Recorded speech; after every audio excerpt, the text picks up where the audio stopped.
Hi hello ನಮಸ್ತೆ ಸ್ನೇಹಿತರೆ, ಎಲ್ರಿಗೂ ಕೂಡ ಮತ್ತೊಮ್ಮೆ ನಿಮ್ಮ ಯೂಟ್ಯೂಬ್ ಚಾನಲ್ ಗೆ ಸ್ವಾಗತ.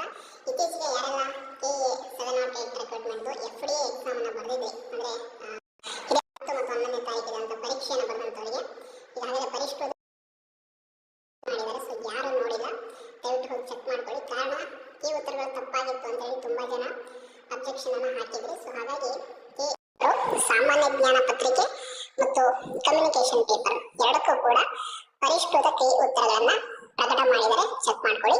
ಅಂಡ್ ಅದಾದ್ಮೇಲೆ ತುಂಬಾ ಜನ ಈ ಒಂದು ಪರೀಕ್ಷೆಯನ್ನು ಬರೆದಂತವ್ರು ಈಗ ಉತ್ತರವನ್ನ ಚೆಕ್ ಮಾಡ್ಕೊಂಡ್ಮೇಲೆ ನಿಮ್ಮ ಸ್ಕೋರ್ ಎಷ್ಟಾಗಿದೆ ಅನ್ನುವಂಥದ್ದನ್ನ ತಪ್ಪದೇ ಕಮೆಂಟ್ ಮಾಡಿ.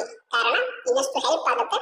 ಅಂಡ್ ಅದಾದ್ಮೇಲೆ ಈ ಒಂದು ಪರೀಕ್ಷೆಯ ಪ್ರಶ್ನೆ ಪತ್ರಿಕೆ ಎಸ್ಪೆಷಲಿ GK ಪೇಪರ್ ತುಂಬಾ ಟಫ್ ಆಗಿತ್ತು ಅಂತೇಳಿ ತುಂಬಾ ಜನ ಅಭ್ಯರ್ಥಿಗಳು ಹೇಳಿದ್ರಿ. ಪೇಪರ್ ತುಂಬಾ ಟಫ್ ಇತ್ತು. ಸೊ ಆಲ್ಮೋಸ್ಟ್ ಸ್ಕೋರ್ ಕಡಿಮೆಗೆ ಆಗ್ಬೋದು ಕಟ್ ಆಫ್. ಸೊ ಹಾಗಾಗಿ ನಮ್ದು ಇಷ್ಟ ಆಗಿದೆ ಅಂತ ಒಂದಿಷ್ಟು ಜನ ನನ್ನ ಹತ್ರ ಡಿಸ್ಕಷನ್ ಮಾಡಿದ್ರಿ.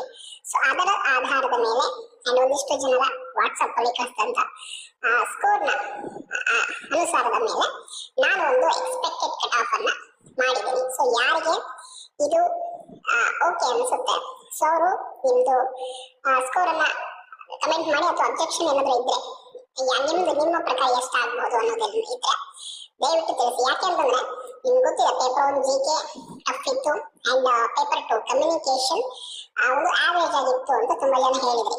ಅಂದ್ರೆ ಇಲ್ಲಿ ಅವರವರ ಓದಿಗೆ ಅನುಸಾರವಾಗಿ ಅವರವರ ಆ ಪರೀಕ್ಷೆ ಬರೆಯುವ ಸಂದರ್ಭದಲ್ಲಿ ಯಾವ ರೀತಿ ಅನಿಸಿರುತ್ತೆ ಅದ್ರ ಮೇಲೆ ಒಪಿನಿಯನ್ ಹೇಳ್ತೀರಾ. ಸೊ ಒಟ್ಟಾರೆಯಾಗಿ ಈ GK ಮತ್ತು ಕಮ್ಯುನಿಕೇಶನ್ ಎರಡೂ ಪತ್ರಿಕೆಗಳು ಅಂದ್ರೆ 200 ಅಂಕಗಳಿಗೆ ಒಟ್ಟಾರೆಯಾಗಿ ಎಷ್ಟಾಗಬಹುದು ಕಟ್ ಆಫ್ ಅನ್ನುವಂಥದ್ದು ಒಂದು ಅಂದಾಜು ಪ್ರೊಡಿಕ್ಷನ್ ಅನ್ನ ಮಾಡಿದೀನಿ. ಎಕ್ಸ್ಪೆಕ್ಟೆಡ್ ಅಷ್ಟೇ, ಇದೇ ಒರಿಜಿನಲ್ ಫೈನಲ್ ಆ ರೀತಿ ಏನಲ್ಲ. ನಿಮ್ದೇನಾದ್ರೂ ಅಬ್ಜೆಕ್ಷನ್ ಇದ್ರೂ ಕೂಡ ದಯವಿಟ್ಟು ಇದಕ್ಕೆ ನೀವು ಕಮೆಂಟ್ ಮೂಲಕ ತಿಳಿಸ್ಬೋದು. ಏನಂಗಾದ್ರೆ ನಾನು ಎಷ್ಟು ಎಕ್ಸ್ಪೆಕ್ಟೆಡ್ ಕಟ್ ಆಫ್ ಮಾಡಿದೀನಿ ಅನ್ನೋದನ್ನ ತಿಳಿಯೋಣ ಬನ್ನಿ. ಅಂಡ್ ನೋಡಿ KA 708 non-HK FDA expected cut off so ಎಷ್ಟಾಗ್ಬೋದು ಔಟ್ ಆಫ್ 200ಗೆ ಕ್ಯಾಟಗರಿ ವೈಸ್ ಅಂತ ನೋಡೋದಾದ್ರೆ according to me it's me summer updates ಪ್ರಕಾರ GM ಗೆ ಅಂದ್ರೆ ಜನರಲ್ ಮೆರಿಟ್ ನೀವು GM ಅಲ್ಲಿ ಸೆಲೆಕ್ಟ್ ಆಗಬೇಕು ಅನ್ನೋದಾದ್ರೆ ನನ್ನ ಪ್ರಕಾರ ಒಂದು 120 to 130 ಬೆಟರ್ ಸ್ಕೋರ್ ಅಂತ ಅನ್ಸುತ್ತೆ. So over all paper 1 paper 2 ಎರಡೂ ಕೂಡ ನೋಡಿದಾದ್ಮೇಲೆ ಮತ್ತು ಅಭ್ಯರ್ಥಿಗಳ ಒಂದಿಷ್ಟು ಸ್ಕೋರ್ ಗಳನ್ನು ಕೇಳಿದ್ಮೇಲೆ ಸೊ ನಿಮ್ದು ಒಪಿನಿಯನ್ ಏನಿದೆ, ಸೊ GM ನಿಮ್ದು ಎಷ್ಟು ಆಗ್ಬೋದು ಅಕಾರ್ಡಿಂಗ್ ಟು ನಿಮ್ಮ ಪ್ರಕಾರ ಎಷ್ಟಾಗ್ಬೋದು ಅನ್ನೋದನ್ನು ಕೂಡ ಕಮೆಂಟ್ ಅಲ್ಲಿ ತಿಳಿಸಿ. ಅದಕ್ಕೇನು ತಪ್ಪಿಲ್ಲ. OBC 2A 2B 3A 3B ಈ ಒಂದು ಒಟ್ಟಾರೆ ಕ್ಯಾಟಗರಿ ಅಭ್ಯರ್ಥಿಗಳಿಗೆ 110 to 120 ಸ್ಕೋರ್ ಮಾಡಿದ್ರೆ ಫಾರ್ ಬೆಟರ್ ಅಂತ ನನ್ನ ಅನಿಸಿಕೆ. SC ಅಭ್ಯರ್ಥಿಗಳಿಗಾದ್ರೆ 90 ರಿಂದ 100 ಅಂಕದವರೆಗೂ ನೀವು ಸ್ಕೋರ್ ಮಾಡಿದ್ರೆ ಒಂದು ಚಾನ್ಸ್ ಇದೆ ಅಂತ ಹೇಳ್ಬೋದು. ST ಅಭ್ಯರ್ಥಿಗಳಾದ್ರೆ 80 to 90. ಒಟ್ಟು ನನ್ನ ಒಂದು ಪ್ರಕಾರ ಇದು ಆಯ್ತಾ. ಅಕಾರ್ಡಿಂಗ್ ಟು ಮೀ ಇಷ್ಟು ಸ್ಕೋರ್ ಆದ್ರೆ ಅಂತ ಒಳ್ಳೇದು. ಸೇಫ್ ಅಂತಂದ್ರೆ GM ಗೆ 130 ಪ್ಲಸ್ ಮಾಡಿದ್ರೆ ಬೆಟರ್. OBC ಅವರಾಗಿದ್ರೆ 120 ಪ್ಲಸ್ ಇದ್ರೆ ಒಳ್ಳೇದು. SC 100 plus, ST 90 plus. So ಇಷ್ಟು ಅಕಾರ್ಡಿಂಗ್ ಟು ಮೀ ಈ ರೀತಿ ಸ್ಕೋರ್ ಮಾಡಿದ್ರೆ. ಯಾಕೆ ಅಂತಂದ್ರೆ ಪೇಪರ್ ವೈಸ್ ನೋಡೋದಾದ್ರೆ GK ಮತ್ತು ಕಮ್ಯುನಿಕೇಶನ್ ಎರಡು ಕೂಡ ಅಷ್ಟೇನು ಈಸಿ ಇರಲಿಲ್ಲ. ನಾನು ಎಕ್ಸಾಮ್ ಆದ್ಮೇಲೆ ಒಂದು ವಿಡಿಯೋ ಮಾಡಿದ್ದೆ. ಸೊ ಅವತ್ತು ನನಗೆ ಅನಿಸಿತ್ತು ಪೇಪರ್ ವಿಷಯದಲ್ಲಿ. ಬಟ್ ಅದಾದ್ಮೇಲೆ ಒಪಿನಿಯನ್ ಅನ್ನ ಕಂಪ್ಲೀಟ್ ಆಗಿ ತೆಗೆದುಕೊಂಡ್ಮೇಲೆ ನನಗನ್ಸಿತ್ತು ಅಂಡ್ ಪೇಪರ್ ಅನ್ನ ಇನ್ನೊಂದ್ಸಲ ಕರೆಕ್ಟ್ ಆಗಿ ರಿವ್ಯೂ ಮಾಡಿದ್ಮೇಲೆ ವಿಶ್ಲೇಷಣೆ ಮಾಡಿದ್ಮೇಲೆ ಅನ್ಸಿದ್ದು GK ಪೇಪರ್ ಅಬ್ವಿಯಸ್ಲಿ ಟಫ್ ಇತ್ತು. ಸೊ ಹಾಗಾಗಿ ಇಷ್ಟು ಸ್ಕೋರ್ ಆದ್ರೆ ಬೆಟರ್ ಅಂತ ನನಗೆ ಅನ್ಸುತ್ತೆ. ಸೊ ನಿಮ್ದು ಕೂಡ ಅಭಿಪ್ರಾಯ ಇರುತ್ತಲ್ವಾ, ಇಲ್ಲ ಸರ್ ಇಷ್ಟ ಆಗ್ಬೋದು, ಇಲ್ಲ ಕಂಪ್ಲೀಟ್ ನಿಮ್ದು ಪ್ರೆಡಿಕ್ಷನ್ ಆಗಿದೆ ಅನ್ನೋದ್ರ ಕೂಡ ನಿಮ್ಮ ಅಭಿಪ್ರಾಯ ಕಮೆಂಟ್ ಮಾಡಿ. ಯಾಕೆ ಅಂತಂದ್ರೆ ಇದು ಓವರ್ ಆಲ್ ಸ್ಟೇಟ್ ನ ಪರೀಕ್ಷೆ ಬರೆದಂತ ಎಲ್ಲ ಆಸ್ಪಿರೆಂಟ್ಸ್ ಗಳಿಗೂ ಈ ವಿಡಿಯೋ ತಲುಪುತ್ತೆ. ಹಾಗಾಗಿ ಪ್ರತಿಯೊಬ್ಬರು ಕೂಡ ನಿಮ್ಮ ವೈಯಕ್ತಿಕ ಸ್ಕೋರ್ ಎಷ್ಟು ಸುಮ್ಮನೆ ಹಾಕ್ಬೇಡಿ ನಿಮ್ದು ಅಷ್ಟಾಗಿದೆ ಇಷ್ಟಾಗಿದೆ ಅಂತ.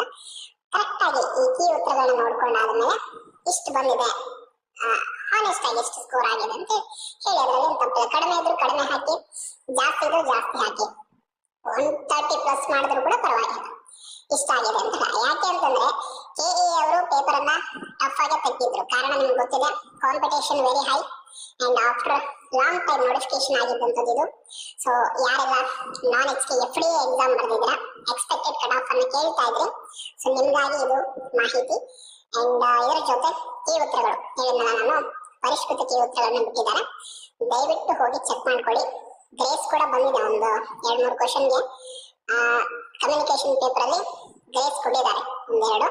ಸೊ ಅದನ್ನು ಕೂಡ ಕರೆಕ್ಟ್ ಆಗಿ ನೋಡಿಕೊಂಡು ಈಗ ನಿಮ್ಮ ಸ್ಕೋರ್ ಎಷ್ಟಾಗಿದೆ, 1 ಮಾರ್ಕ್ಸ್ ಕೂಡ ತುಂಬಾ ಇಂಪಾರ್ಟೆಂಟ್. 1-2 ಮಾರ್ಕ್ಸ್ ಕೂಡ ನೀವು ನಾಳೆ ಸೆಲೆಕ್ಷನ್ ಆಗುವಂತ ಅಥವಾ ಸೆಲೆಕ್ಷನ್ ಆಗದೇ ಇರುವಂತ ಸಾಧ್ಯತೆಗಳಿರುತ್ತೆ. ಹಾಗಾಗಿ ಅಂದ್ರೆ 1-2 ಮಾರ್ಕ್ಸ್ ಹೆಚ್ಚು ಕಮ್ಮಿ ಆದ್ರೂ ಕೂಡ ಆಯ್ಕೆ ಪಟ್ಟಿಯಿಂದ ಹೊರಗುಳಿಯುವಂತ ಸಾಧ್ಯತೆಗಳು ಹೆಚ್ಚಿರುತ್ತೆ. ಅದರಿಂದ ಕರೆಕ್ಟ್ ಆಗಿ ಸ್ಕೋರ್ ಅನ್ನ ಚೆಕ್ ಮಾಡ್ಕೊಳ್ಳಿ.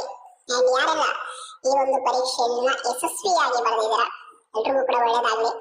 ಖಂಡಿತವಾಗಿಯೂ ನಿಮ್ಗೆ ಒಂದೊಳ್ಳೆ ಏನು ಅಂತಂದ್ರೆ ಈಗ ಅನ್ಕೊಂಡಿರುವಂತಹ ಹುದ್ದೆ ಸಿಗಲಿ. ಅಂಡ್ ಈಗಾಗಲೇ ಈ ಒಂದು ಪರೀಕ್ಷೆ ರಿಲೇಟೆಡ್ ಇನ್ನೇನು ಕೆಲವೇ ದಿನಗಳಲ್ಲಿ ರಿಸಲ್ಟ್ ಕೂಡ ಅನೌನ್ಸ್ ಆಗುತ್ತೆ, ಪ್ರಾವಿಷನಲ್ ಸ್ಕೋರ್ ಲಿಸ್ಟ್.